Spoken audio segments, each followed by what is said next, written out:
Swaziland to Poland, every step across the ocean. The ruling classes, them is in a mess. Oh yes, the capitalist system and regress.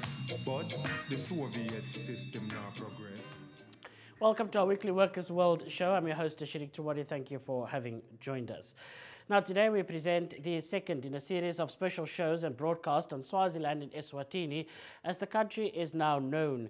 Eswatini is home to Africa's last absolute monarchy, and in today's show we discuss the struggle for democracy in the country and the role of South Africa, SADC, the AU and others, either by sustaining this oppressive political system of Eswatini or facilitating a process towards democracy. But first, let's go to our insert now, prepared for us by the Workers' World Media Productions editorial team.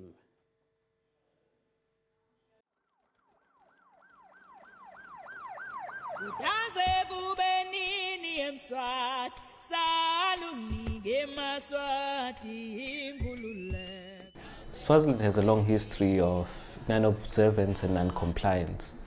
In extending these particular rights, your freedom of association and assembly, your freedom of expression. And this history will go back as far as the 1973 decree. One, you have to acknowledge the kind of political system that we have. That we have an absolute monarch as the government of this country. So what does that mean? It means you have someone who's not able to be regulated because he operates outside the constitution. If you have someone who operates outside the constitution of any country, it means it is semi-feudalism.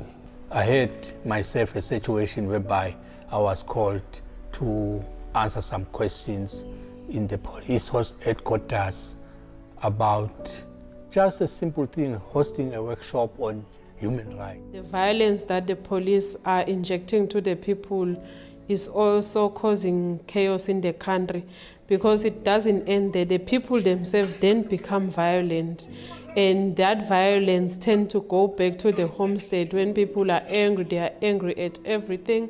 So we are now raising kids that are violent, which we wouldn't be able to reverse that culture in future. No, it is not possible for human rights to exist in a situation of an absolute monarch such as Swaziland. If, for example, you think about the right to everyone to stand for any public position, that is just not possible. Dictators never hand over power without the struggle by the oppressed for democracy. For the monarchy to bow to the demands of change, particularly when it's come to solving the situation that we find ourselves in as a country, as a nation, as a whole. You see, when you check the historical nation building of the country, you learn to understand that the nation building of the country remains something that we must go back and recheck, and so that we establish an everlasting solution that is going to anticipate and also help the Swazi nation to come together. So the kind of democracy that I want, or that we want as a student union, is the kind of democracy that will have free quality education, where education system will be decolonized, where everyone will access education, where the government will be biased to the working class, where women will have a voice, where women will occupy spaces, where the people of Swaziland will have access to land. Democracy that will bring back the dignity of the people of Swaziland. I envision a country which supports the rights of women, which will holistically look into women development, which will be able to support women struggles like the farming, which will also provide economic independence for the women, and also communities will be developed because there will be equal share of the economy in a democratic country. the socialism that we want, it is not far-fetched, but it only means proper housing for those who are homeless, clean water and sufficient water for everyone. A governance that will answer to our everyday issues, other than what is happening now, whereby we have to sell our labor for the benefit of a few individuals in the society. I would like to appeal to the Swazi people to stand up during this last mile of their struggle. History is on our side. History cannot allow a nation to be oppressed for so long.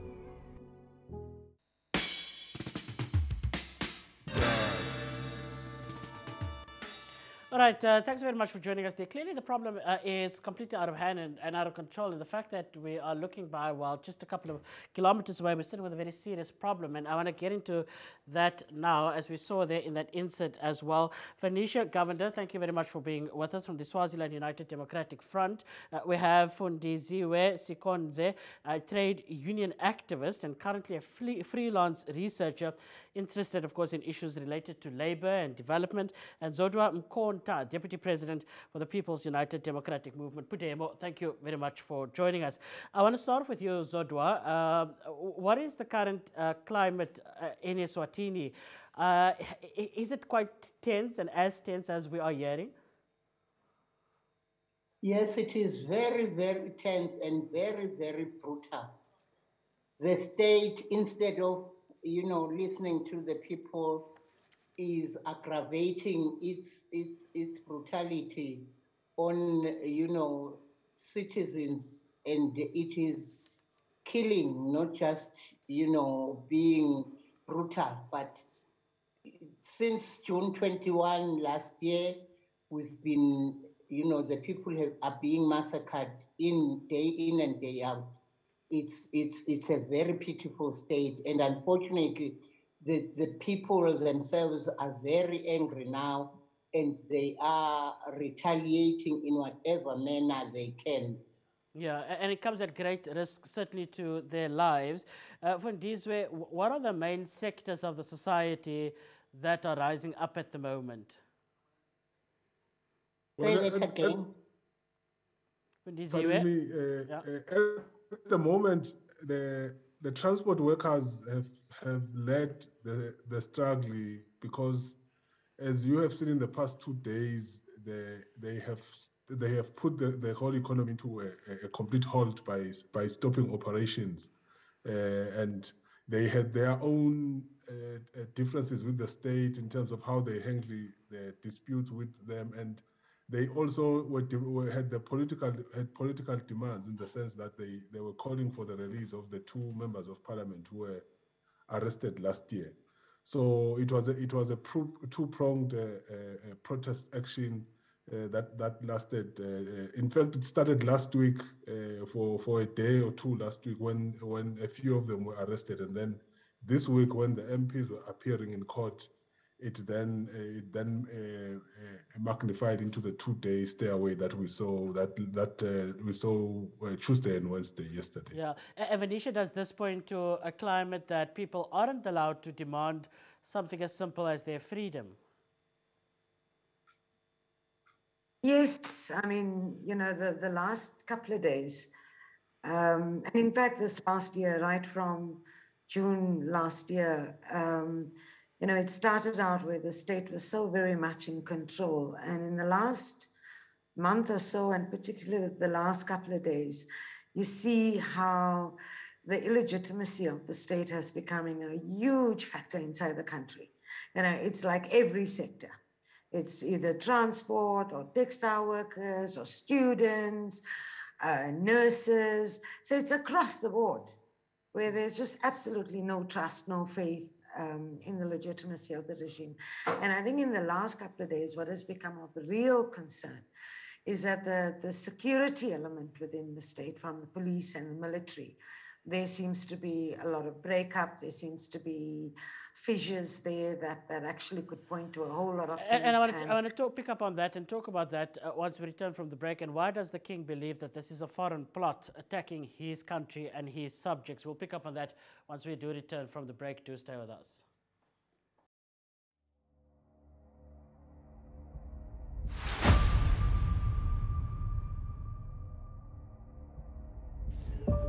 I was kicked during the interrogation. There were moments where I couldn't breathe. So that brutality of the police was more than any man can take.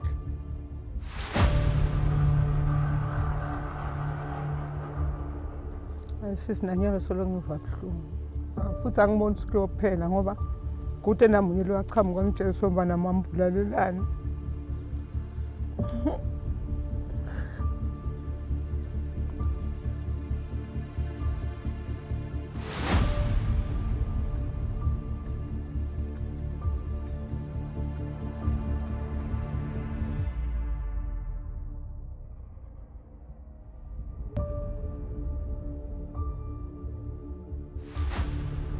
Umyeni wami nakesuka ekhaya wathi uyespiki uyowetha imoto.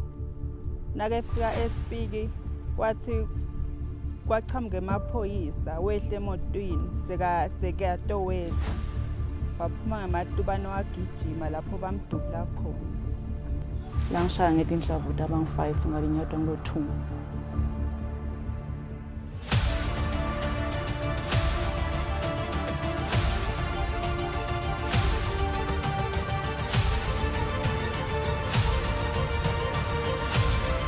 A small country located in the heart of South Africa is home to Africa's last absolute monarchy.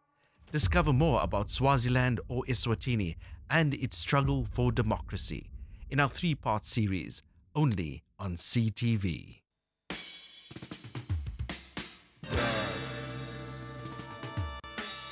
All right, we're talking about Eswatini, an absolute monarchy that still exists in the 21st century and right here on our doorstep in Africa and Southern Africa in particular.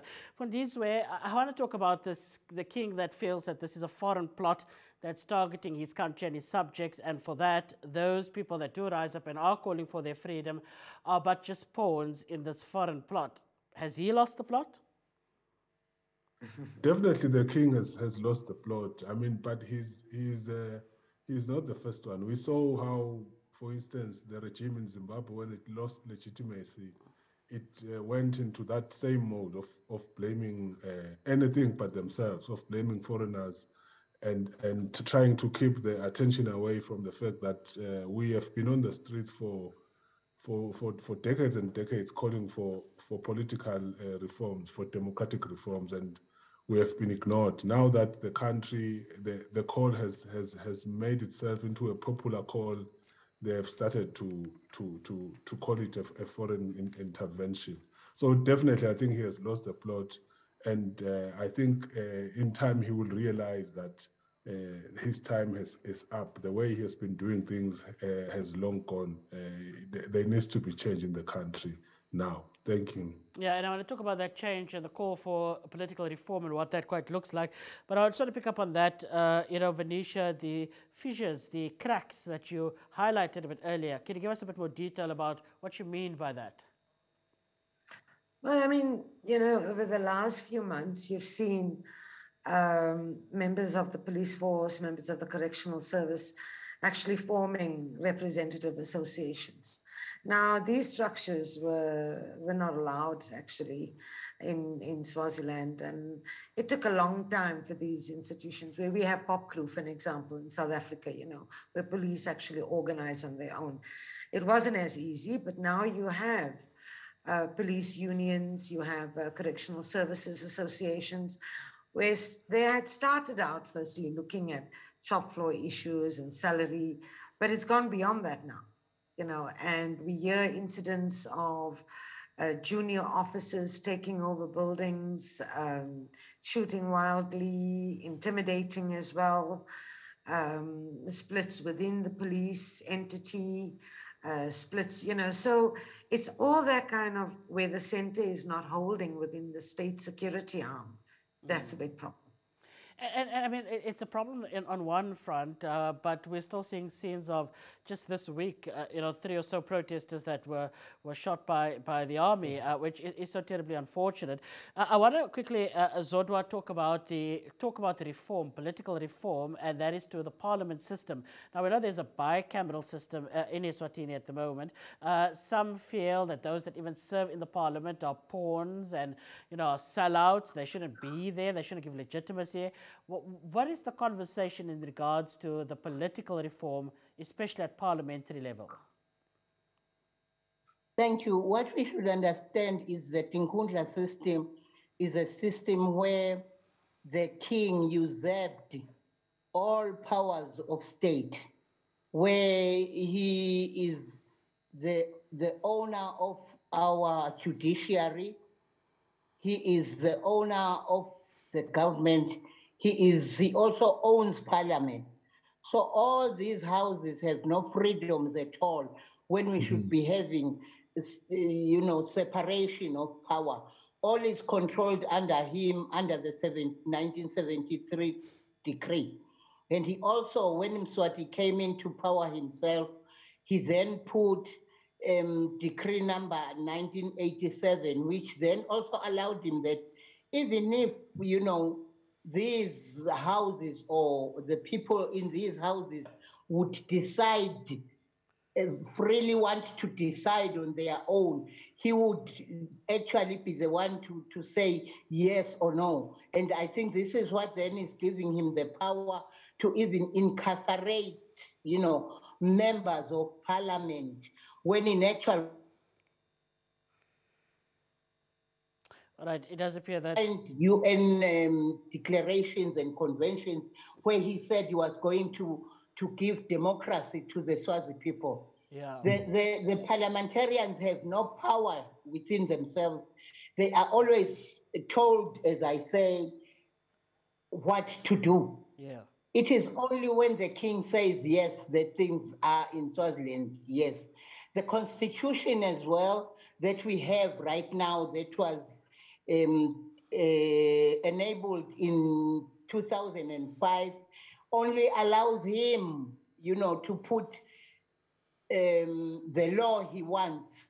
It was never canvassed with the people, despite the fact that in 1968, when we gained our independence from the British, we had a government that was of the people, by the people, for the people themselves. Yeah. But that was then taken away in 1973 by the decree, and he put then a system that he calls Tinkundla democracy, monarchical democracy, which has nothing of any meaning but the fact that he is the ruler and he himself only has the power over the people. Yeah. Yeah, and I mean, it doesn't help when that we sit with a king that is also so heavily vested in the sugar plantations, the other sectors of the economy, that he appears to have quite a stranglehold on the political, the socio, as well as the economic nodes of Eswatini. Yes, I think it is one of the huge challenges economically. I mean, when you speak to workers and when you speak to trade unions who are, for instance, there is currently a strike in the sugar industry where the cane cutters who are long outsourced are on strike demanding higher wages. It is one of the problems because those companies are owned by the king in part.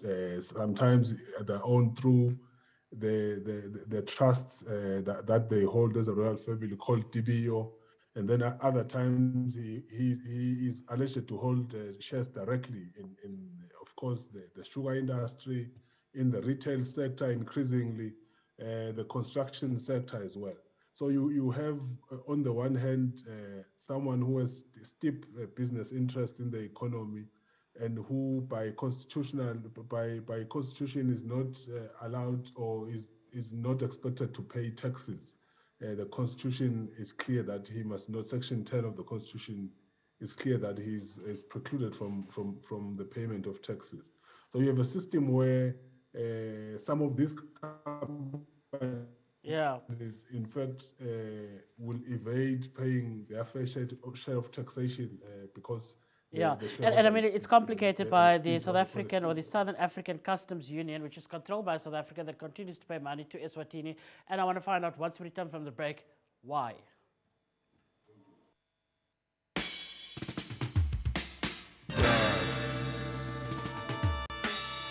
Eswatini is on our minds. In a previous part of the series that we're running on Eswatini, we spoke about the fact that Eswatini at the moment is survived through a British monarchy system that led to its survival at the moment, to the point where people are regarded as subjects, and we see a complete and total control over the different nodes, be it the economy, be it the political, or even the socio-economics of that particular monarchy. It's all under the control of one particular man. But why does it appear the South African government allows this, Venetia?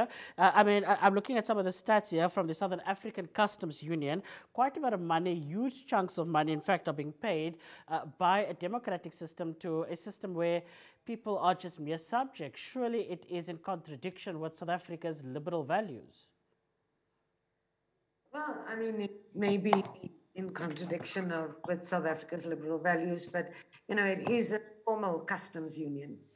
And this money is actually calculated in terms of the imports and exports from countries like Lesotho, like Swaziland, that actually use the various ports of South Africa as well to import and export goods that they would require. So that's a kind of an amount of money, a largesse from South Africa. There are no rules placed on it in terms of receipt of the money would only be done, you know, if there's a particular system or the other. There's none of that. There are no conditionalities on it. And in fact, I think you're right when you say that these numbers are quite horrifying to some degree. The last 2 years where we've all been under the COVID cloak, and there hasn't been a lot of, you know, importing, exporting, or business movement or any of that. And Swaziland received a much higher amount in terms of SACU payments. So these are some of the areas that we really do need to be testing South Africa on, in terms of getting some answers as to why and what did it cover. And I would imagine also for us to begin as South Africans to engage our own government on their responsibility, and without necessarily using the phraseology of conditionality, but I think South Africa does have a responsibility to the ordinary people in Swaziland, actually. And Zodwa, do we see that solidarity, even from our trade unions, that is, I mean, it has some solidarity with the people of Eswatini? What currently is the level of cooperation between South African trade unions and the unions in Eswatini?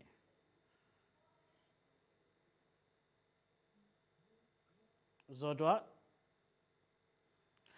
Right, we do apologize for some of the technical challenges. It's really not the best of internet coming out of Eswatini.